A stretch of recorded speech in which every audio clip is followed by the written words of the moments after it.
வணக்கம் துலாம் ராசி நண்பர்களே. கார்த்திகை மாத கிரக நிலைகளை ஆராய்ந்து பார்க்கும் பொழுது மாத தொடக்கத்தில் உங்கள் ராசிநாதன் சுக்கிரன் வெற்றிகள் ஸ்தானத்தில் சஞ்சரிக்கிறார். அதே சமயம் உங்கள் ராசிக்கு 8ஆம் இடத்தில் குரு பகவானும் சஞ்சரிக்கிறார். அஷ்டமத்து குருவின் ஆதிக்கத்தால் அலைச்சல் அதிகரிக்கும், ஆதாயம் குறைவாக கிடைக்கும், உழைப்பிற்கேற்ற பலன் கிடைக்கவில்லையே என்று கவலைப்படுவீர்கள். ஊர் மாற்றம், இடமாற்றம், உத்தியோக மாற்றம் வந்தாலும் அதை உபயோகப்படுத்தி கொள்ள இயலாது. ரிஷபராசியில் சஞ்சரிக்கும் குரு பகவான் இந்த மாதம் முழுவதும் வக்ரம் பெறுகிறார்.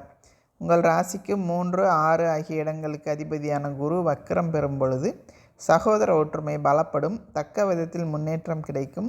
உத்தியோகத்தில் நினைத்த இடத்திற்கு மாறுதல் வந்து நெஞ்சம் மகிழ வைக்கும். வழக்குகள் சாதகமாக முடியும், வாய்தாக்கள் ஓயும், இழப்புகளை ஈடு செய்ய புதிய நண்பர்கள் கை கொடுத்து உதவுவார்கள். உத்தியோகத்தில் உள்ள சிலர் விருப்ப ஓய்வு பெற்றுக்கொண்டு வெளியில் வந்து சுய தொழில் செய்ய